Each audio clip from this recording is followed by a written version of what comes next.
old. I'm 44 now. Thanks. It's the first time in my life I've ever, like, started to physically feel my age. It's tough, man. You know how I know I'm getting old? This is embarrassing, but I was in my hotel room. I'm not gonna lie, I was jerking off, like. And I was, like, really sweating it out. And this is when I knew I was old. I just gave up in the middle, like nothing even happened.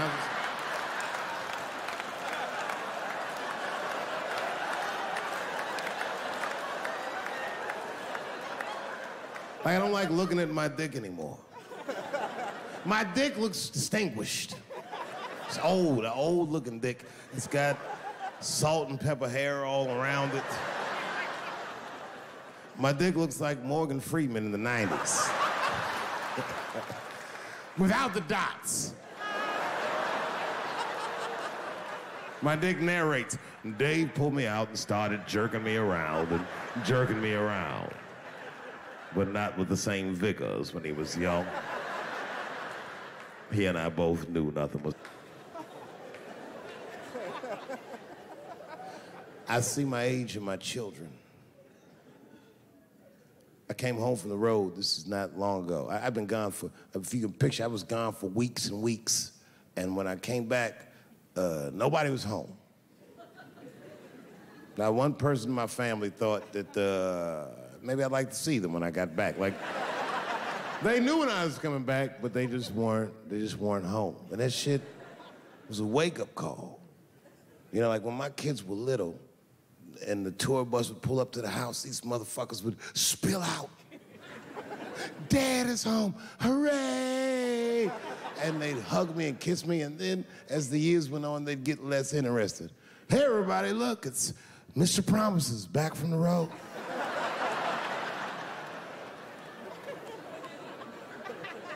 But an empty house, that's some cold shit. And I went into my oldest son's room. I was like, hello, hello. He was gone. And I'd never done this to him before, but for some reason I just did it. I just looked through his shit. Just to see who this motherfucker was becoming. And I found these notebooks and I started going through them. Written as his handwriting. I didn't even know this nigga wrote poems. And then I looked through his drawers and I opened up his middle drawer. And I found this rolling paper. And I looked down at them papers like, oh, that's where that poetry's coming from.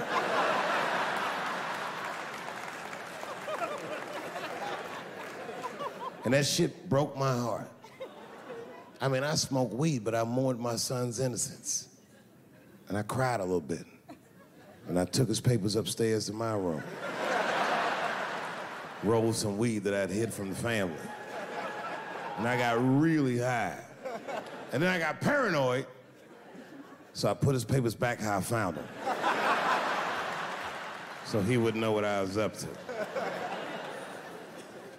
This nigga won't even know that happened until he sees the special. Yeah, nigga, I found your papers. He's a cold motherfucker. Let me tell you, this kid is only 16 years old. Listen to what he did to me. This motherfucker calls me up in the middle of the night. It was 1 o'clock in the morning. He goes, Dad, don't be mad. I knew something was, what's going on? He said, listen, I'm fine. And don't forget, you told me to do this. I'm at a party, and my designated driver had too much to drink. And me and my friends need you to come pick us up. I said, Jesus Christ, it's 1 o'clock in the morning, nigga. I am shit-faced.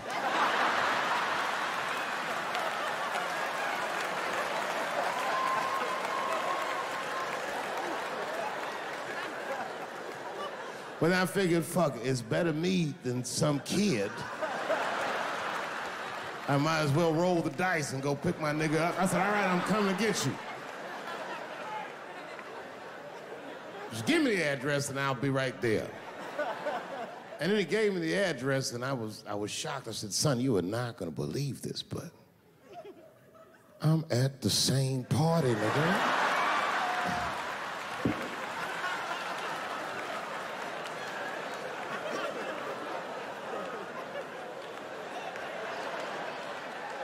They grow up fast, don't they? Can I ask you a weird question? I don't want to make you feel uncomfortable. You don't have to answer it, and if it doesn't go well, we'll just edit it out anyway. Is it weird to be the only white people in a row?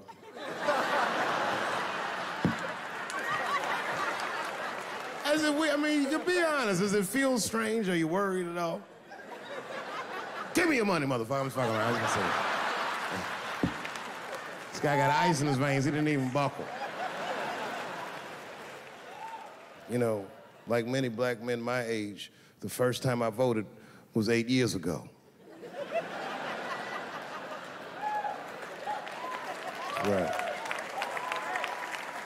I saw Obama on TV. I said, oh, I'm voting for this nigga. I remember the day I voted for Obama. I voted in Ohio, and my vote matters in Ohio.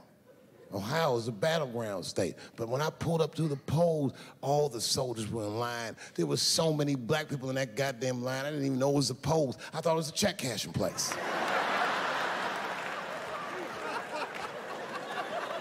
We were hugging each other, and old people were singing hymns and spirituals. J Verdict times 10 or some shit. I've never seen black people that happy.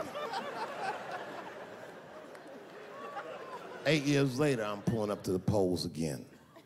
This time, I'm driving a brand new Porsche because the Obama years were very good to me.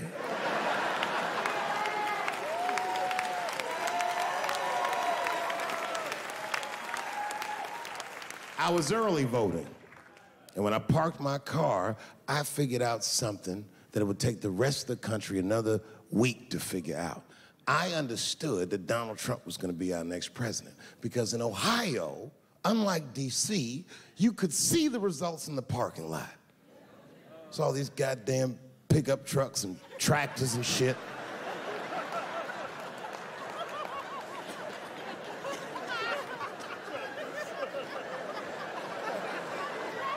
And then I walked up and I saw a long, long line of dusty white people.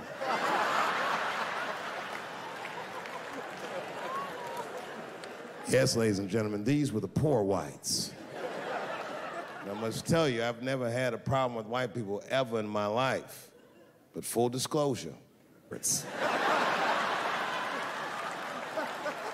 we've gotten a lot of trouble out of them. And I've never seen so many of them up close. I looked them right in their coal-smeared faces. And to my surprise, you know what I didn't see? I didn't see one deplorable face in that group. I saw some angry faces and some determined faces, but they felt like decent folk. No, they did. In fact, I'm not even lying, and I didn't sound fucked up, but I felt sorry for them. I know the game now. I know that rich white people call poor white people trash.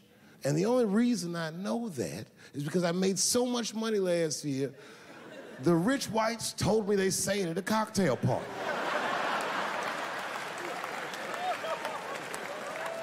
And I'm not with that shit. And I stood with them in line like all of us Americans are required to do in a democracy. Nobody skips the line to vote. And I listened to them. I listened to them say naive, poor white people things.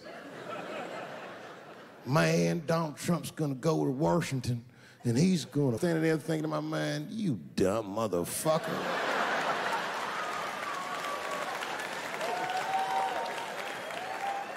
You are poor. He's fighting for me.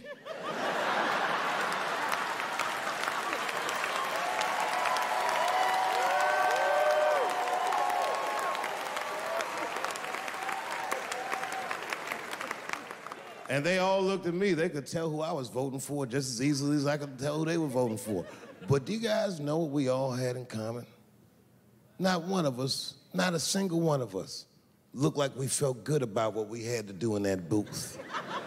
We were just doing our goddamn duty. Yes, I voted for Hillary Clinton. Of course I did. I voted for her because I liked what she said vastly better than I liked what he said. But to be honest with you, at that point, that shit was like watching Darth Vader do the I Have a Dream speech.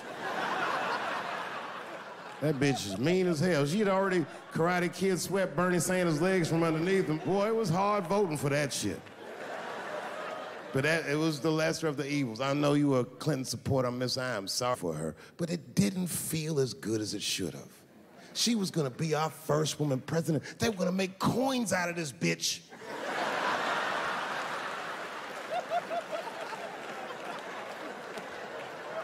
And somehow she just missed the dunk. Of course she should have beat him. Of course she should have beat him. You know what voting for her felt like? It was bittersweet. It felt like I was lucky enough to eat Halle Berry's pussy.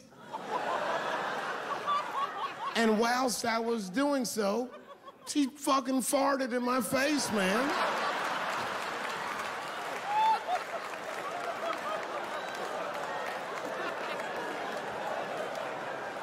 Now you understand, I'd still do it.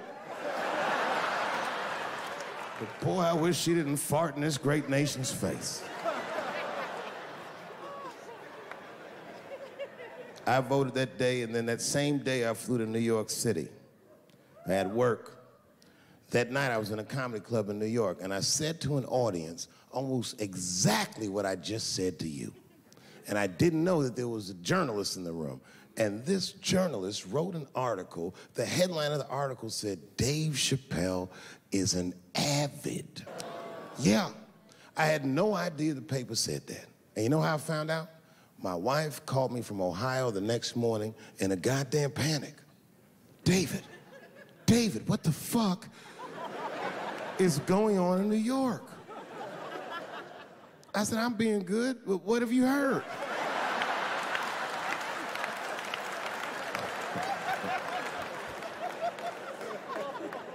And my wife said, the paper is saying that you're a Donald Trump supporter. I was like, whew.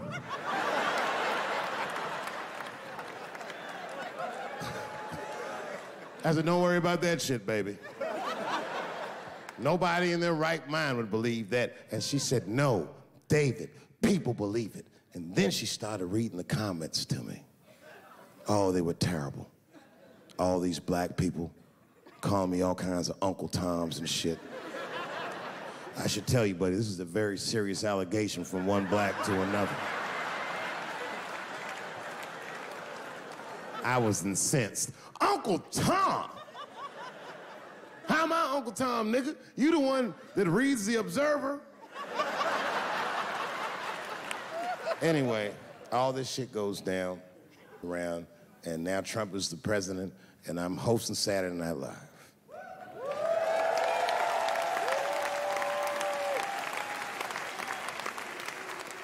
And I didn't really prepare my monologue, I just kind of winged it. And at the end of the monologue, I don't even remember what I said. I said something like, you know, fuck it, we're historically disenfranchised, and we're gonna give him, something about we're gonna give him a chance if he gives us a chance. I don't know what I said, but whatever I said, I really wish I didn't say that shit. It was not worth the trouble. Now I walk into the barbershop and all them black people just be looking at me like, yo, Dave, what's up with your boy? Yo, nigga, yo! Not my boy. Because I don't care if you're a Republican or Democrat, if you support him or not, any objective person is gonna have to admit that this motherfucker is having a terrible go of it. It really is. We've had presidents before that have done bad jobs, but this shit is worse than a bad job. It's scary to watch. Holy shit, it's like seeing a crack pipe in your Uber driver's passenger seat. The fuck is wrong with this guy? Yo, he is lunching.